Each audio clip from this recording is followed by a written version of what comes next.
So Bria Hartley is driving in. Sophie Cunningham, or Kelsey Mitchell comes down. Sophie Cunningham overhelps. And Bria Hartley just kind of plows through her leg by the looks of things. She kind of plows through the knee. And Sophie's holding like her patella. Sophie Cunningham. Oh, man. I got to tell you. This victory, it came with a big price. Bria Hartley, let me just start there because we've got Sophie Cunningham's sister and mother weighing in on the league. And Bria Hartley right here. This is Hartley right here coming in. Slide over right there, and Hartley just kind of falls and she crushes in on the knee of Sophie right here. She went down hard. And Something is seriously wrong in the WNBA right now. And if you've been paying attention, you already know it's not just about one hard foul or one unlucky fall. Bria Hartley drives in, Sophie Cunningham slides over, and suddenly it looks like Sophie's entire season is hanging by a thread as she collapses, clutching her knee in visible agony. This wasn't just a routine collision, this was the moment fans, teammates, even her own family said, enough is enough.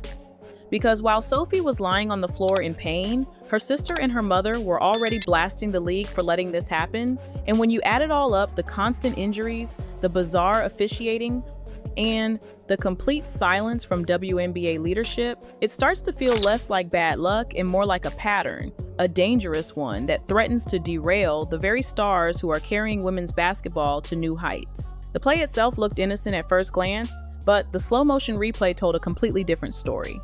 Bria Hartley comes barreling down the lane, Sophie Cunningham slides over, and instead of pulling up or adjusting, Hartley collapses straight through Sophie's leg, crashing into her knee with brutal force. Sophie immediately grabs her patella, writhing in visible pain, the entire arena frozen, as if everyone just realized this was no ordinary fall. For Indiana Fever fans, the air was sucked out of the building in a single instant. What was supposed to be another night of basketball suddenly turned into another nightmare, one that feels far too familiar for this team. Because this wasn't just Sophie's injury, it was the latest chapter in a season that already reads like a medical tragedy, a season where the question isn't just who's playing, but who's left standing. Caitlin Clark has already been sidelined for 12 straight games with a groin injury that keeps mysteriously reappearing every time she tries to come back. Ari McDonald is gone for the season with a broken bone in her foot. Sydney Colson is out with a torn ACL, and now Sophie Cunningham, one of the team's emotional anchors, goes down hard after a collision that looked far too reckless to be brushed off as accidental. That's 4 core players stripped from the Indiana Fever roster in just one season. Think about that. Most teams go through an entire year and lose maybe one starter if they're unlucky, but Indiana keeps losing stars like it's some kind of twisted elimination game. Fans are starting to ask the question nobody in the league office seems brave enough to confront. Is this really just bad luck, or is there something far more sinister happening behind the scenes? The anger didn't just come from fans, it came from Sophie Cunningham's own family. Her sister Lindsay and her mother Paula immediately lit up social media, blasting the WNBA for allowing dangerous officiating to continue unchecked. They called out the refs for protecting their egos instead of protecting athletes, saying the league spends more time finding players for speaking the truth than actually keeping them safe. And here's the painful irony. Sophie herself has already been fined 4 separate times this season for criticizing referees, and now she's lying on a trainer's table with a possible season-ending injury that those same refs failed to prevent. This isn't just frustration, it's humiliation. When the family of a player feels they have to beg the league to do its job, you know trust is gone. And instead of listening, the WNBA responds the same way it always does, with silence and fines, as if silencing critics could hide the growing disaster. When players like Sophie Cunningham call out officiating, they get slapped with fines. When coaches like Stephanie White question why their stars are being battered every night, they get sanctioned. But when referees let dangerous plays slide, when they allow flagrant fouls to be downgraded to common contact, when they create an environment where star athletes are dropping like flies, the league says nothing. No accountability, no transparency, no consequences. And that silence is deafening. Christine Brennan of USA Today put it perfectly after one especially blatant missed call. She said the WNBA failed to rise to the occasion at the exact moment the world was finally watching. Think about that.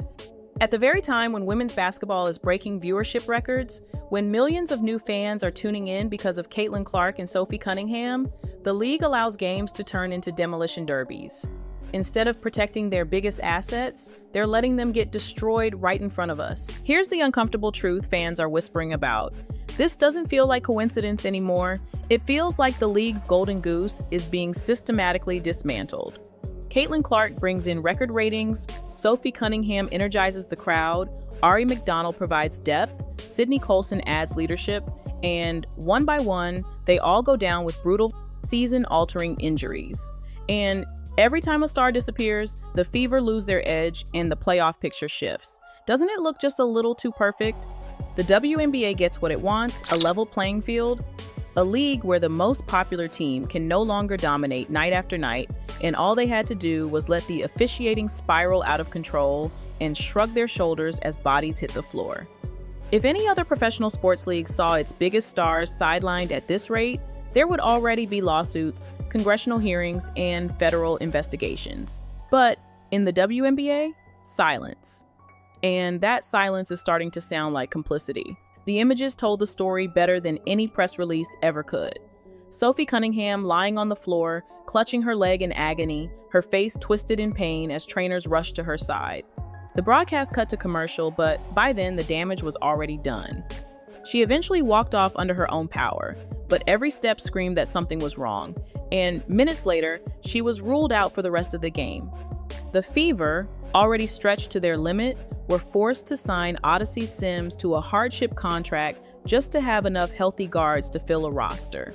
Think about how absurd that is, the most popular team in women's basketball reduced to scraping for emergency replacements because their stars keep dropping like flies. Fans didn't hold back, blasting the WNBA as pathetic, accusing officials of being more interested in silencing criticism than protecting players.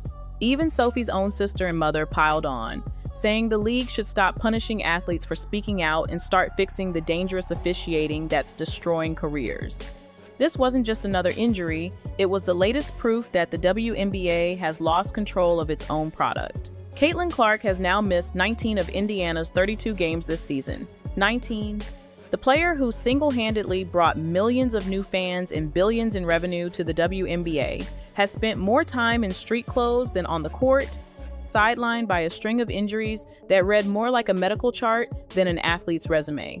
Left quad strain, left groin injury, then a right groin injury that just won't heal.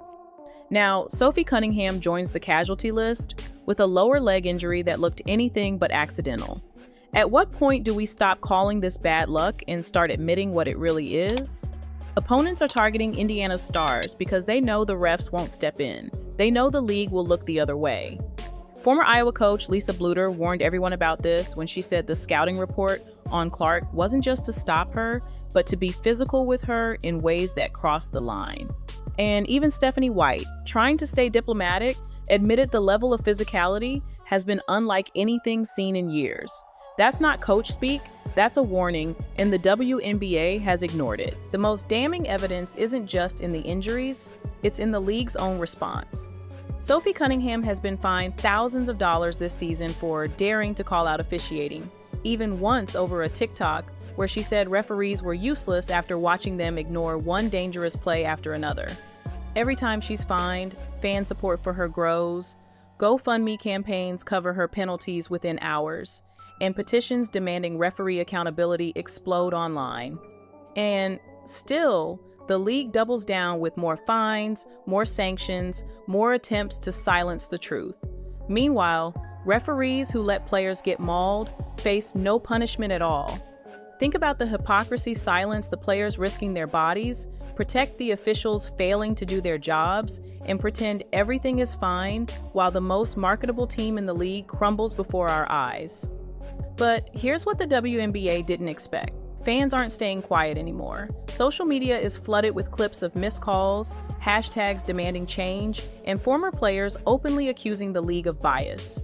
The harder the WNBA tries to bury the story, the louder it gets, And now the league is facing the one opponent it can't control, the court of public opinion. The Indiana Fever entered this season built to contend for a championship, with Caitlin Clark as the face of a new era, and veterans like Sophie Cunningham, Kelsey Mitchell, and Aaliyah Boston ready to carry the weight. Instead, they've been stripped down piece by piece, their stars dropping like dominoes while the league shrugs its shoulders and pretends it's just part of the game. But fans know better. Families know better. Even former coaches and players are saying out loud what everyone can see, that this isn't just bad luck, this is negligence at best and sabotage at worst. The WNBA had the chance to ride the momentum of the biggest surge in women's basketball history, and instead, they're letting it collapse under their own refusal to protect the athletes who made it possible.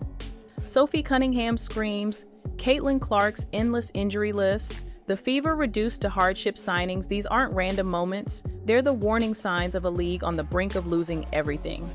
And the question every fan is now asking isn't if this was preventable, but why nobody in power did anything to stop it.